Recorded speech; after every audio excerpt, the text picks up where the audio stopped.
Customer feedback is worth more than gold. It's the difference between fumbling around in the dark and making things that people actually will pay you for. But working with feedback data isn't easy.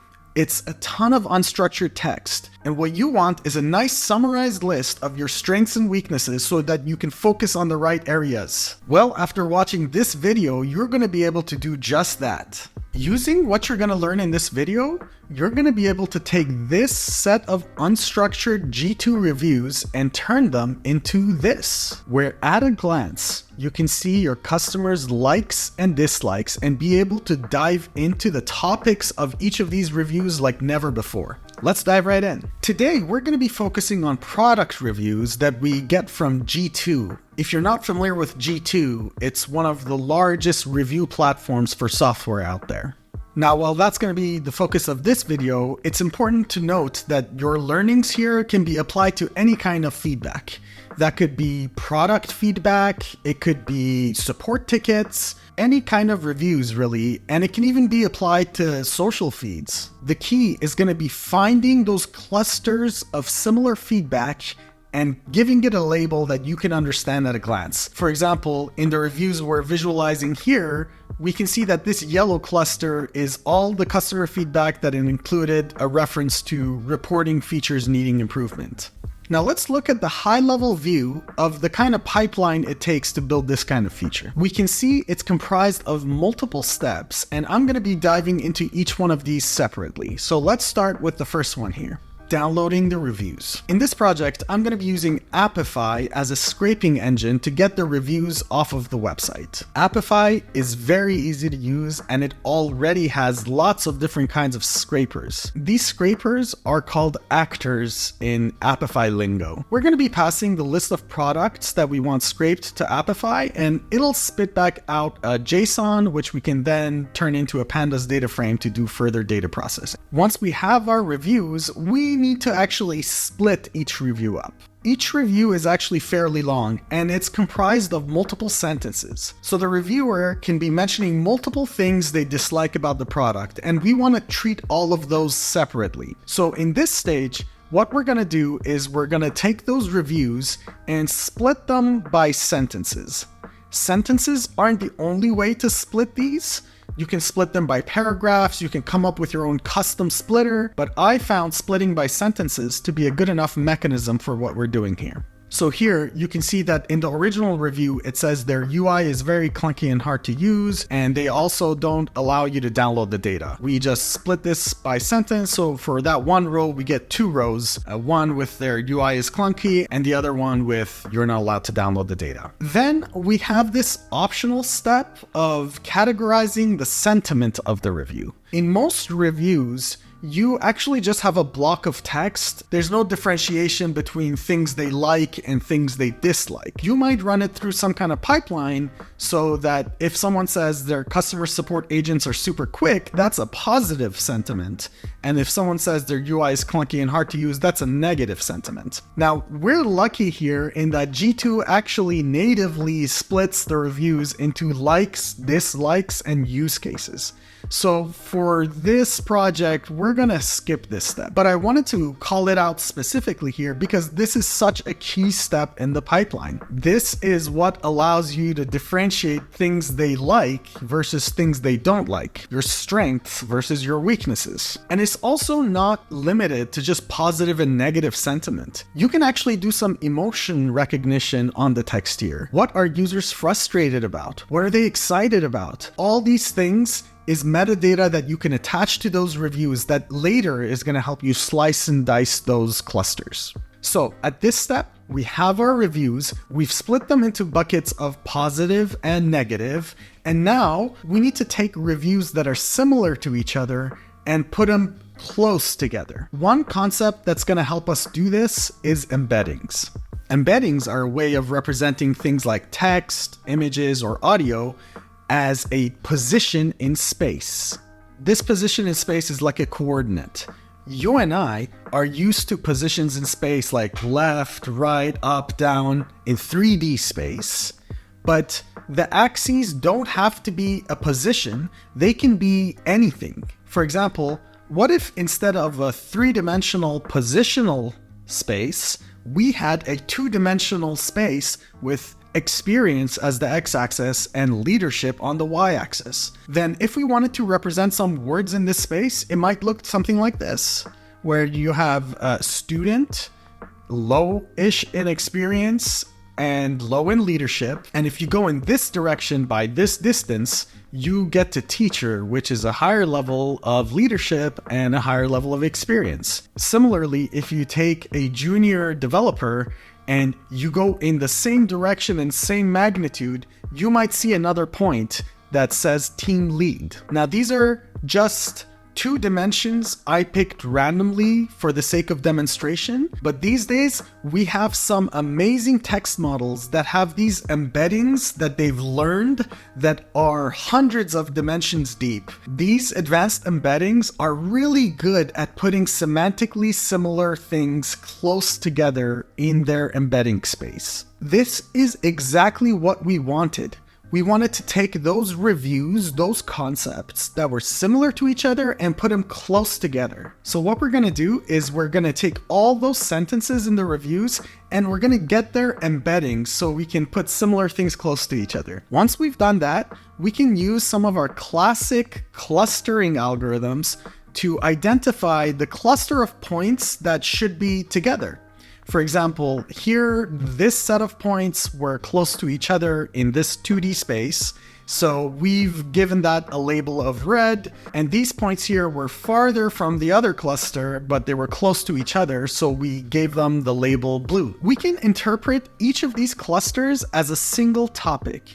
And if you wanted to, you could go look at each of those sentences and figure out for yourself what that topic was about. In fact, that's historically how we do this kind of thing. You look inside each cluster and extract the common keywords or most recurring concepts, and you say that this thing is about keyword A, B, and C, and this other cluster is about keywords D, E, and F. So what we're going to do in this project is we're going to take the center of each cluster, get those sentences out, and pass it to an LLM to tell us what that cluster was about. For example, here I have n equals 5, so I'm saying within that cluster, find the center, give me the 5 closest points to the center of that cluster, and list them out like this, and then ask the LLM, hey, what do all of these have in common? Give me a great label. And the LLM says, here you go. All of these are about the UX needing improvement. Now, this wasn't really possible until recently, and it works surprisingly well, although it is a tiny bit slow, so it won't work if you have hundreds or thousands of clusters. But for the scale that we're dealing with here, it's more than adequate. Once we have the label for the cluster, we just attach it as metadata on the cluster, and all that's left to do is just to visualize all the reviews. Now, visualizing the reviews is not as straightforward as you might think. Remember that each sentence is not in a two-dimensional space, it's actually in something like a 300 or 400 dimensional space. There's no way to represent that on screen. So what we have to do is we have to reduce the dimensions. We have to find a way to project the points in that high dimensional space into 2 dimensions. This is something you're familiar with, right? Like you have a 3-dimensional object. If you cast the light on it, you'll get a 2-dimensional shadow. Here, we're doing the same thing, but the algorithms we're going to be using are going to keep that high dimensional structure in such a way that things that were close together in the higher dimension will also be close together in these 2 dimensions that we're going to need. To recap, we're going to reduce it to 2 dimensions and just pass it to our visualization module and explore it.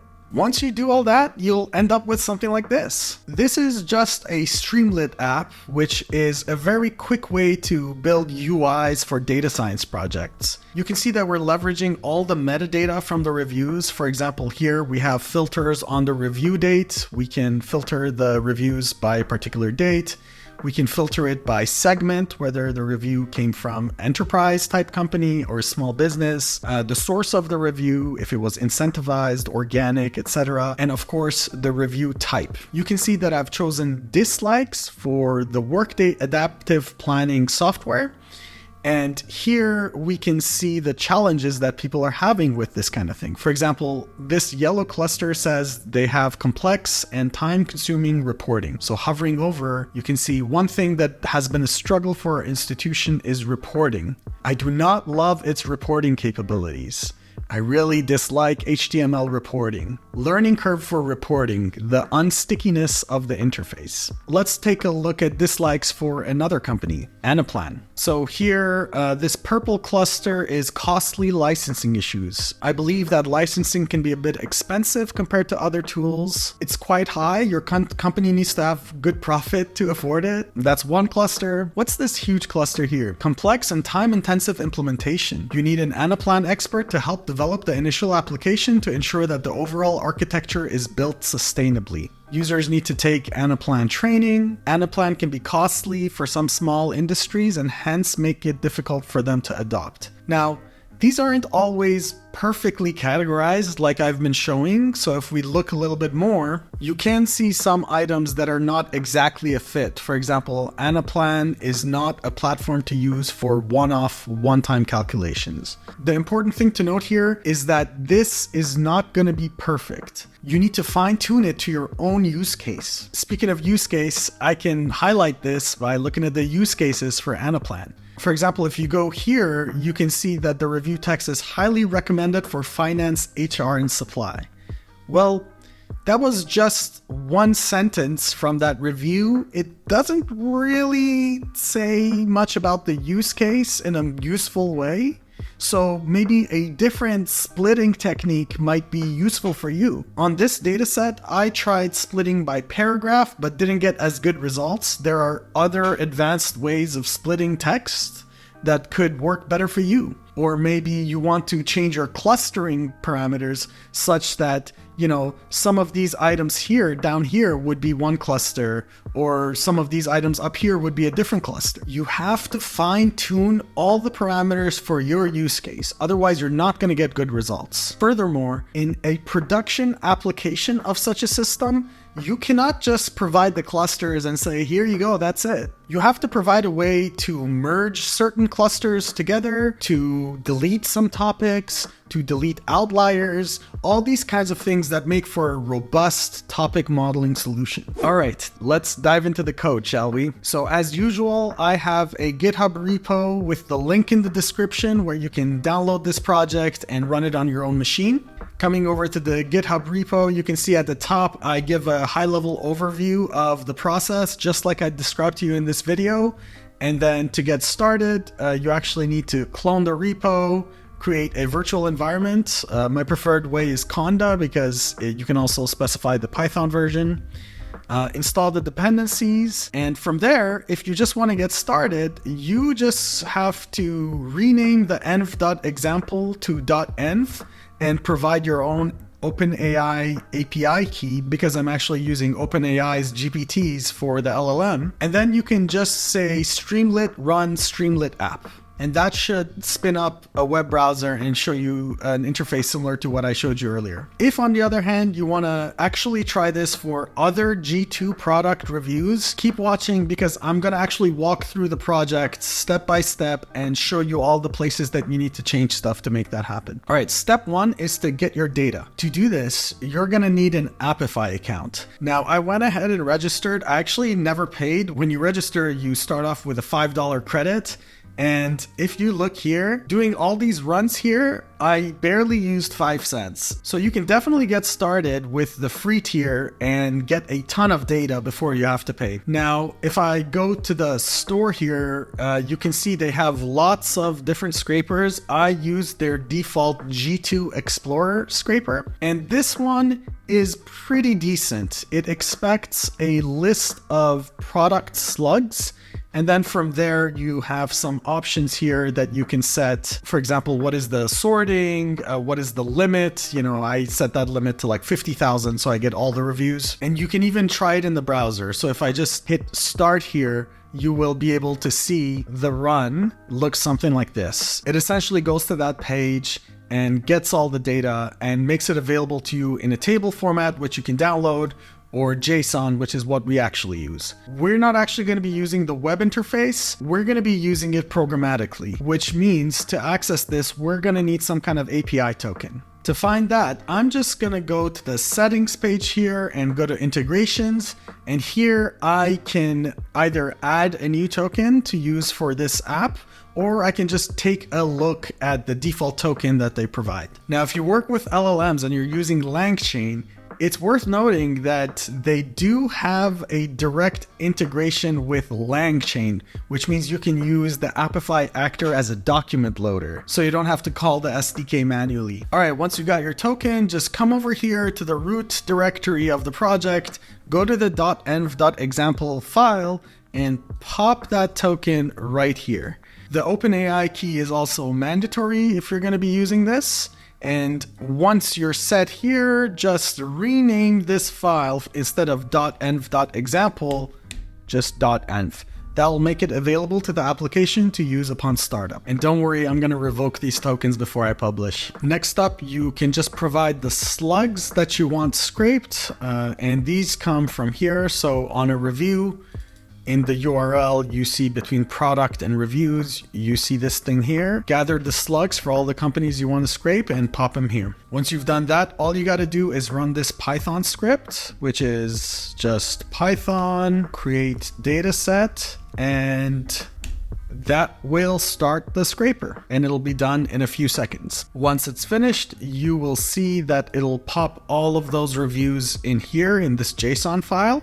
And this is pretty much static, but if you wanted to, you could implement dynamic scraping. From there, I'm just gonna do streamlit run, streamlit app py, and I'm gonna run it such that every time I save, it reruns the app. And there you go, it's up and running.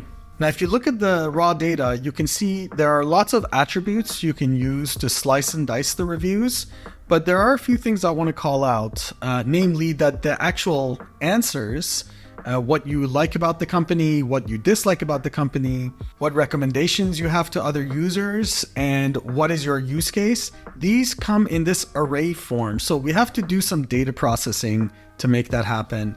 Another thing to note is that this scraper isn't actually perfect. There's some sentences that don't actually finish. You'd have to modify the actor or create your own if you really want to use it in production. Luckily, it's not that difficult, but I thought I should call it out. So the main driver of this app is this streamlit app.py. This is where the overall main logic resides.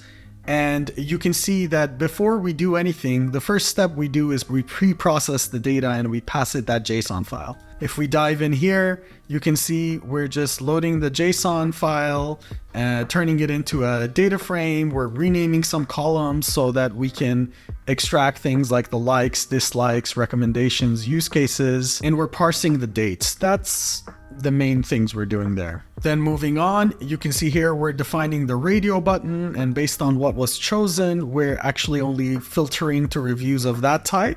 Here we're exploding the reviews into sentences, and that's just the function that applies this split into sentences function on the reviews column. To split the sentences, we're using the Spacey library with their small English model, and here I have a parameter. If you want some sentence overlap, you can just increase that to like 2, so that you have sentence 1, sentence 2, then sentence 2, sentence 3, like that overlapping. Moving on, we have the embed reviews function, which takes those reviews and generates embeddings for each sentence. You can see that it uses Hugging Face sentence transformers to do that. That's going to return an array of 384 numbers, so it's 384 dimensions. Now, there are other embedding models you can use. You can use Word2Vec, you can use Glove, you can use OpenAI's Embeddings API, but I found this to work pretty well and it's free. Next up, we have the clustering of those embeddings. And here I chose to use HDB scan because it's very well suited to this application. For example, with other clustering mechanisms like k-means, you actually have to go in knowing how many clusters there are.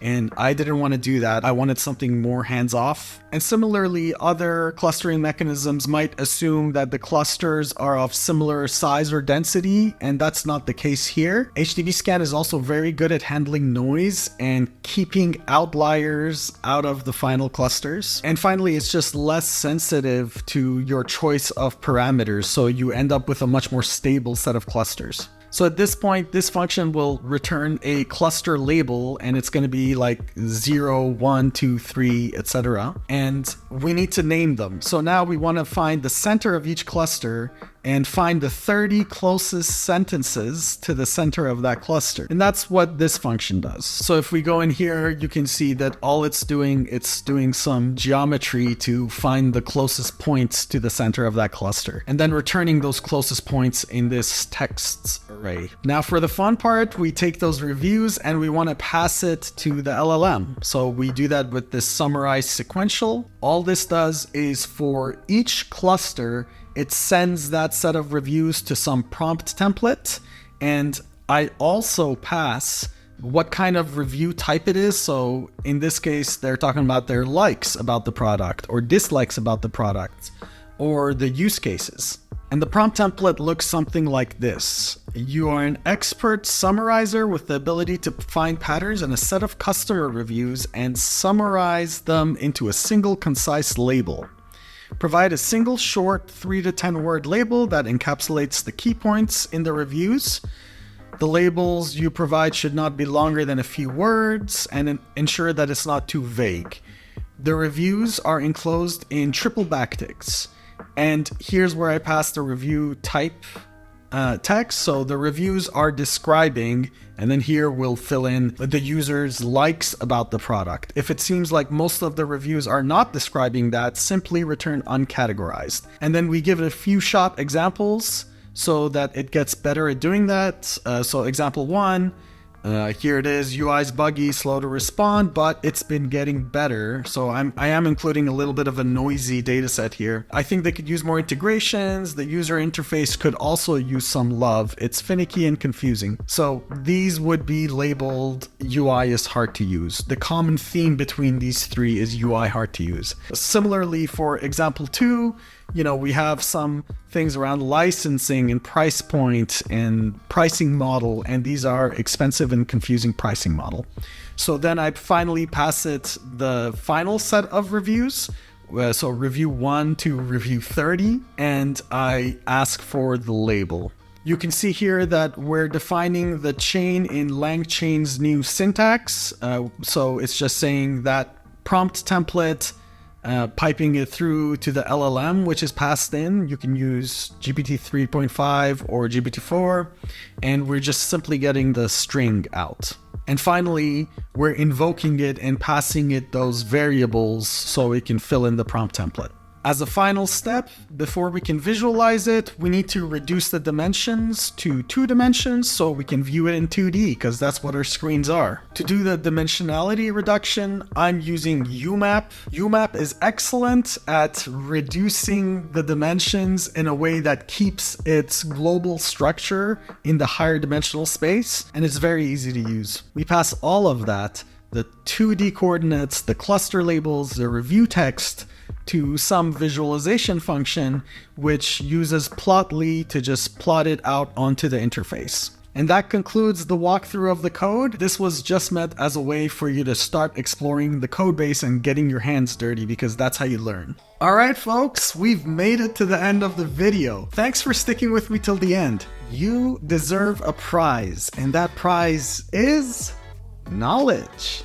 If you learned something or found any of this useful to your professional life, give the video a thumbs up, hit that subscribe button so the next time I make a video, it shows up in your feed. And now, a short verbal decision tree. Have a question? Leave it in the comments. Did something cool with this project? Tell us in the comments. Have ideas for other videos? Tell me in the comments. Completely confused? Tell me in the comments. Would your friends be interested in this video? Share it with them. Getting tired of this? Me too.